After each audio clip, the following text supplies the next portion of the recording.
एक खजाने हो तुम जिसकी चाबी खो गई, या कि एक बीज हो जिसे अपनी भूमि नहीं मिल पाई।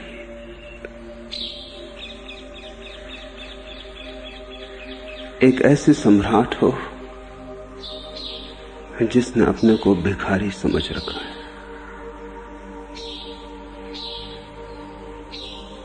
और गहरी नींद है,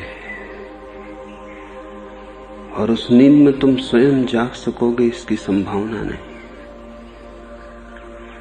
तुम चाहो भी कि तुम अपने ही हाथ से जग जाओ तो भी ये घट ना सकेगा। घट इसलिए ना सकेगा कि जो सोया है स्वयं, वो स्वयं को कैसे जगाएगा। जगाने के लिए जागा होना जरूरी है,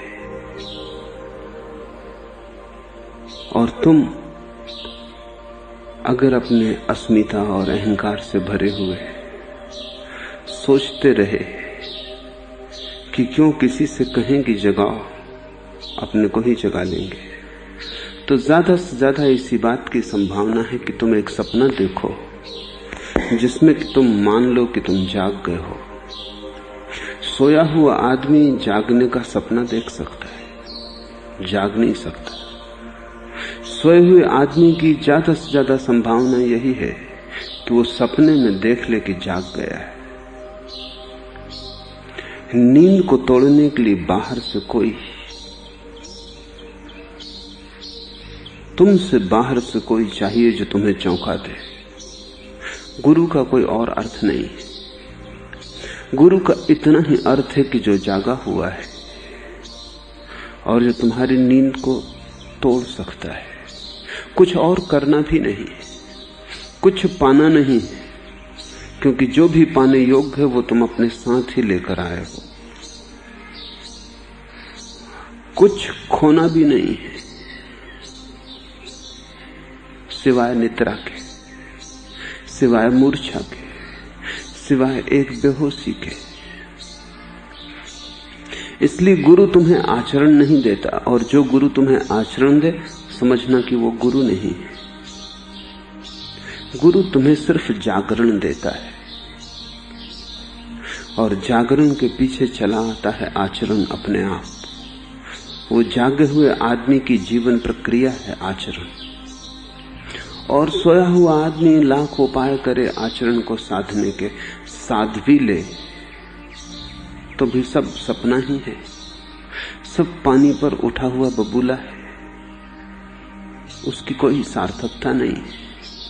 तुम सपने में साधु भी हो जाओ तो क्या फर्क पड़ता है। तुम सपने में चोर थे, तुम सपने में साधु हो गए, पर दोनों ही सपने हैं। जाग कर तुम पाओगे न तो सपने का चोर सच था, न सपने का साधु सच था। इसलिए असली सवाल चोर से साधु होने का नहीं, न बेईमान से ईमानदार होने का है, न बुरे से भला होने का है, न पापी से पुण्यात्मा होने का है। असली सवाल जागे हुए होने का है, सोए से जागे हुए होने का है। आचरण तो शास्त्र से भी मिल सकता है, आचरण तो समाज भी दे देता है। आखिर समाज भी बिना आचरण के तो जी नहीं सकता। इतने लोग हैं वहां, बिना आचरण के बहुत कसमकस होगी, बहुत संघर्ष होगा, बहुत बेचैनी परेशानी होगी, जीना मुश्किल हो जाएगा। समाज भी आचरण थोप देता है, परिवार भी आचरण देता है, शास्त्र भी आचरण देते हैं, गुरु जागरण देता है। और जब गुरु भी आचरण देने लगे तो समझना कि वो समाज के ही हिस्से हो गए, धर्म से उनका नाता टूट गया। जब वो भी तुम्हें समझाने लगे कि चोरी मत करो, बेईमानी मत करो, झूठ मत बोलो, तब उनकी उपयोगिता नैतिक हो गई, धार्मिक न रही। धर्म और नीति में बड़ा भेद है। नीति साधी जा सकती है, सोए हुए जागना जरूरी नहीं। सिर्फ सपना बदलना पड़ता है। कठिन है सपने को बदलना भी, लेकिन बदला जा सकता है। तुम क्रोध कर सकते हो तो तुम अक्रोध भी कर सकते हो। तुम हिंसा कर सकते हो तो तुम अहिंसा का व्रत भी ले सकते हो। तुम काम वासना से भरे हो, तुम ब्रह्मचर्य का आचरण साध सकते हो। इन सब के लिए जागना जरूरी नहीं है। तुम जैसे हो वैसे ही रहोगे, सिर्फ तुम्हारे ऊपर की खोल बदल जाती। तुम वस्त्र बदल लेते हो, तुम नहीं बदलते। गुरु का संबंध तुम्हें बदल देने से, और जब तुम बदल जाओगे तो एक आचरण पैदा होता है। वो आचरण नैतिक नहीं है, धार्मिक। नैतिक आचरण में सुगंध होती ही नहीं। वो ऐसा है जैसे प्लास्टिक के फूल हैं, ऊपर से लगा दिए गए। धार्मिक आचरण की एक सुगंध, एक सौरभ, जैसे फूल वृक्ष में लगे हो, जैसे फूलों की जड़ें जमीन में फैली हो और फूल सूरज से रोशनी लेते हो, जमीन से हरियाली लेते हो, हवाओं से ताजगी लेते हो, जीवित हो। धार्मिक व्यक्ति इस विराट अस्तित्व का एक हिस्सा हो जाता है। नैतिक व्यक्ति अपने आसपास नीति का आचरण बना लेता है, लेकिन अस्तित्व का हिस्सा नहीं हो पाता। इसलिए नैतिक व्यक्ति तो नैतिक हो सकता है बिना ईश्वर की खोज किए। ईश्वर आवश्यक नहीं है, लेकिन धार्मिक व्यक्ति बिना ईश्वर की खोज के धार्मिक नहीं हो सकता। और ऊपर से देखने में कभी कभी ये भी हो सकता है कि प्लास्टिक का फूल दूर से ज्यादा सुंदर मालूम पड़े, असली फूल से भी ज्यादा सुंदर मालूम पड़े। और ये तो निश्चित ही साफ है कि असली फूल सुबह खिलेगा, सांझ मुरझा जाएगा। नकली फूल मुरझाता ही नहीं, बड़ा मजबूत है। आचरण जीवंत हो तो प्रतिपल बदलता है। जीवन का लक्षण बदलाहट है। आचरण जड़ हो, प्लास्टिक का हो, बदलता ही नहीं। एक दफा पकड़ लिया।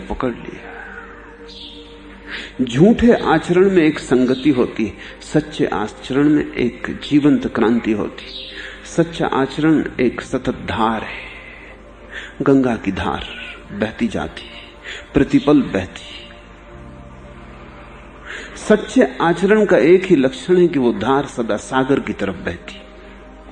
घाट बदलते, जमीन बदलती, पहाड़ बदलते, लोग बदलते, लेकिन धार में एक ही गहरी संगति है। सब बदल जाता है, लेकिन सागर की तरफ यात्रा नहीं बदलती। नैतिक आचरण तो पोखर की तरह है, सरोवर की तरह है। वो बदलता नहीं, वो कहीं जाता नहीं, वो अपने में बंद केवल सड़ता है। अगर तुम नैतिक बनने आए हो तो तुम गलत आदमी के पास आ गए। अगर तुम्हें धार्मिक बनने की हिम्मत है तो तुम्हें अनायास ही मुझसे मिलन हो गया है। तुम किस कारण आए हो वो मुझे पता नहीं, मैं किस कारण यहां हूं वो मुझे पता है। इसलिए तुम्हें पहले ही सचेत कर देना जरूरी है कि मैं कम से राजी नहीं हूं, मैं सिर्फ पूरे से राजी हूं। भिखारी जब तक सम्राट ही ना हो जाए तब तक कुछ हुआ नहीं। जब तक ये मृतवत जीवन परिपूर्ण अमृत को उपलब्ध ना हो जाए तब तक कुछ हुआ नहीं। जब तक तुम्हें ऐसा खजाना ना मिल जाए जिसे चुकाना संभव नहीं है, जिसे तुम लुटाओ भी तो बढ़ता चला जाता है, तब तक तुम कुछ छोटी मोटी संपदा पा भी लो तो उसका कोई मूल्य नहीं है। और ये घटना तो तभी घट सकती है जब कोई आघात करे तुम्हारी नींद पर। ये घटना तभी घट सकती है जब कोई तुम्हें मार ही डाले।